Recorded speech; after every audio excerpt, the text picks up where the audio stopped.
Shalom Bapak Ibu, sahabat Samas yang terkasih. Puji syukur atas anugerah Tuhan kalau hari ini kita kembali bisa bersama mendengar dan merenungkan firman Tuhan. Dalam renungan Samas kita hari ini di penghujung bulan Maret, di 31 Maret 2025. Mari kita mohonkan pimpinan Tuhan sebelum kita bersama merenungkan firman-Nya. Bapa di dalam surga, kami bersyukur untuk berkat-Mu. Kalau kami ada sampai saat ini, itu adalah karena anugerah Tuhan. Tuhan, terima kasih. Berkat firman yang akan kami renungkan dan pelajari bersama, Tuhan kiranya urapi. Dalam nama-Mu kami berdoa. Amin. Renungan Samas kita hari ini mengambil tema bersandar penuh pada Tuhan. Dan ayat renungan kita diambil dari kitab Injil Lukas, pasal 11 ayat 21 hingga 23, yang tertulis demikian.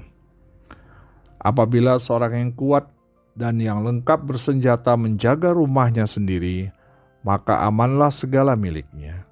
Tetapi jika seorang yang lebih kuat daripadanya menyerang dan mengalahkannya, maka orang itu akan merampas perlengkapan senjata yang diandalkannya dan akan membagi-bagikan rampasannya.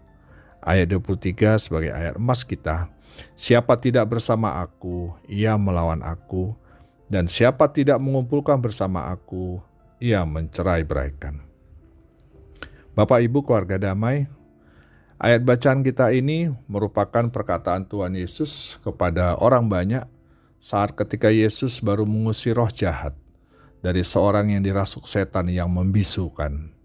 Dan akhirnya orang itu kembali bisa berkata-kata. Lalu Yesus dituduh oleh orang banyak itu bahwa dia mengusir roh-roh jahat dengan kuasa Beelzebul, pemimpin setan. Lalu Tuhan Yesus menjelaskan dan memberikan pandangan kepada orang banyak itu, yaitu bahwa hanya ada dua kerajaan. Kerajaan Allah di satu pihak dan kerajaan kegelapan di lain pihak. Yesus juga menyatakan bahwa hanya ada dua pilihan apabila kita berbicara mengenai bagaimana hubungan kita dengan Tuhan. Apakah kita tetap mengandalkan Dia atau kita bersama pihak yang melawan Dia. Tuhan Yesus menekankan bahwa tidak ada yang abu-abu, yang ada hanyalah kepastian hitam atau putih. Sebagai umat Kristen yang telah dipersatukan dengan Kristus melalui iman dan baptisan, kita diingatkan bahwa kita harus tetap bersatu dengan dirinya. Kita tidak diperkenankan untuk menjauh dari Yesus karena dosa.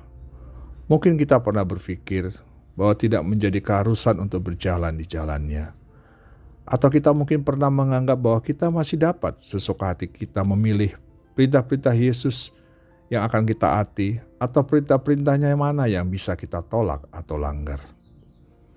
Bapak Ibu, tidak ada zona abu-abu jika kita berbicara tentang bagaimana seharusnya hubungan kita dengan Yesus, khususnya dalam hal kesetiaan kita kepadanya.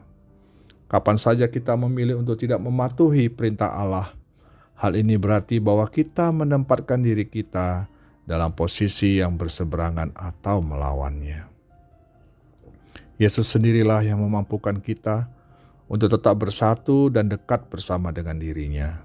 Yesus menginginkan kita bersandar padanya dalam setiap kesusahan kita. Mengapa kita terkadang masih bersifat abu-abu yang tidak bersandar penuh kepada Tuhan? Dalam kehidupan pribadi, saya mengakui kelemahan iman yang timbul yang terkadang tidak saya sadari, yaitu iman yang tidak mengandalkan Tuhan sepenuhnya dalam setiap kesusahan dan pergumulan hidup yang dialami. Terkadang masih setengah-setengah, masih bersifat abu-abu dan menganggap bisa mengandalkan kekuatan sendiri. Sebuah kutipan firman Tuhan yang cukup indah dan menjadi kekuatan bagi saya dan tentunya kita semua. Yeremia 17 ayat 7-8. Diberkatilah orang yang mengandalkan Tuhan, yang menaruh harapannya pada Tuhan. Ia akan seperti pohon yang ditanam di tepi air, yang merambatkan akar-akarnya ke tepi batang air, dan yang tidak mengalami datangnya panas terik, yang daunnya tetap hijau, yang tidak khawatir dalam tahun kering, dan yang tidak berhenti menghasilkan buah. Bapak Ibu terkasih, Seperti pohon yang ditanam di tepi air, tidak akan pernah kekurangan orang yang bersandar kepada Tuhan. Tuhan menyediakan tepat pada waktunya. Pertolongannya tidak pernah terlambat. Seperti pohon tadi, hidupnya penuh dengan berkat. Daunnya tetap hijau walau saat kemarau melanda, bahkan terus berbuah sepanjang masa. Pertanyaannya adalah, apakah kita senantiasa melibatkan Tuhan dalam setiap aspek kehidupan kita? Ataukah kita datang kepada Tuhan saat kita sudah jatuh terpuruk? Atau seringkali kita mengandalkan kekuatan kita sendiri, sehingga saat kerikil-kerikil kecil menghalangi jalan kehidupan kita, keputusasaan pun menghantui. Hidup di zaman instan seperti sekarang ini, terkadang memaksa kita untuk melihat dalam ketergesa-gesaan, lalu berteriak, "Di mana Engkau Tuhan saat aku kesulitan begini? Di mana Tuhan saat masalah datang bertubi-tubi?" Akhirnya hidup kita seakan tidak ada harapan, karena pengharapan kita kepada Tuhan pun tidak ada. Ada sebuah pujian yang sungguh menguatkan untuk terus kita berjalan bersama Yesus, karena banyak hal tidak kita pahami apa yang akan terjadi di hari esok. Tak ku tahu kan hari esok, namun langkahku tetap bukan surya ku harapkan, karena surya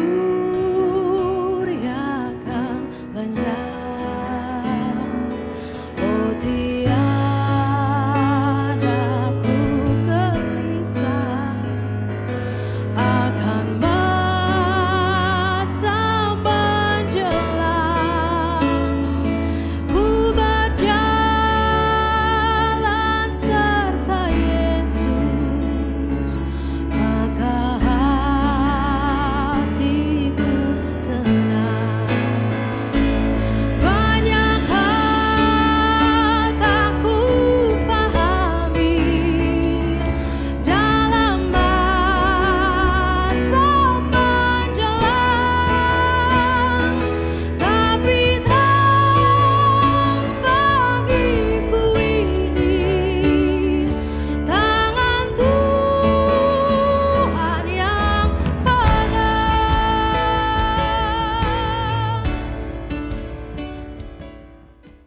Bapak Ibu, mari kita mengambil keputusan untuk berani mengandalkan Tuhan dan menyerahkan dan menyandarkan hidup kita di bawah kaki salib-Nya. Teruslah melihat dengan mata iman bagaimana Tuhan akan bekerja luar biasa untuk menolong kita anak-anak-Nya yang percaya penuh dan bersandar hanya kepada Tuhan. Terpujilah Tuhan. Mari kita berdoa.